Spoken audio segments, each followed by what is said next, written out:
എനിക്ക് ഈ അവക്കാഡോ മാസത്തിലൊരു 5-6 വട്ടെങ്കിലും എന്തെങ്കിലുമൊക്കെ ആക്കിയിട്ട് കഴിക്കണം. ഇവിടെ അച്ഛാ ഇത് എപ്പോഴും കിട്ടൂല. ഇപ്പൊ തന്നെ 2 ആഴ്ചയായിട്ട് ഇടയ്ക്കിടെ കടയിൽ പോയി അവക്കാഡോ ഉണ്ടോന്ന് അന്വേഷിക്കും. പക്ഷെ സംഭവം സ്റ്റോക്ക് ഉണ്ടാവില്ല.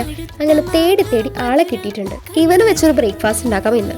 വെള്ളത്തിൽ സോക്ക് ചെയ്ത ഓട്സും സോൾട്ടും കുറച്ച് ഗോതമ്പ് പൊടിയും കൂടെ ചേർത്ത് ഒന്ന് ബ്ലെൻഡ് ചെയ്യണം. എന്റെ ആദ്യത്തെ അറ്റംപ്റ്റിൽ ഓട്സ് മാത്രമേ ഉണ്ടായിരുന്നുള്ളൂ. അത് 1 ഫ്ലോപ്പ് ആയതുകൊണ്ടാണ് കുറച്ച് ഗോതമ്പ് പൊടിയും കൂടി ചേർക്കാന്ന് വെച്ചത്. അതെന്തായാലും നല്ല കറക്റ്റ് ആയിട്ട് വന്നിട്ടുണ്ട്. ഇനി ഇതൊരു ദോശ വറുത്തുന്ന പോലെ പരത്തിയെടുക്കണം. ഇനി പാനിലോട്ട് കുറച്ച് ഓയിൽ ഒഴിക്കുന്നു. ഒരു മുട്ട ഓംലേറ്റ് ആക്കി അതിന്റെ മുകളിലോട്ട് നീളത്തിൽ കട്ട് ചെയ്ത ക്യാരറ്റും ഓനിയനും ചേർത്ത് നേരത്തെ നമ്മൾ ഉണ്ടാക്കി വെച്ചിട്ടുള്ള ആ ഓട്സിന്റെ ദോശ പോലത്തെ സംഭവമില്ലേ അതും കൂടി വെച്ചു കൊടുക്കണം.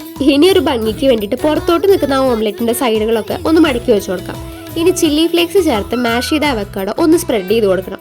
ഇതിൽ കുറച്ച് സോൾട്ട് കൂടെ ചേർത്തോളൂ കേട്ടോ. ഇനി ടേസ്റ്റിന് വേണ്ടിയിട്ട് ഞാൻ 2 ചിക്കൻ നഗറ്റ്സ് കൂടെ വെക്കുന്നുണ്ട്. നിങ്ങൾക്ക് വേണമെങ്കിൽ ഫ്രൈ ചെയ്ത ചിക്കനോ അല്ലെങ്കിൽ പനീറോ അങ്ങനെ എന്ത് വേണമെങ്കിലും ചേർക്കാം. ഇനി ചൂടോടുക്കാൻ അതങ്ങോട്ട് കഴിക്കാം.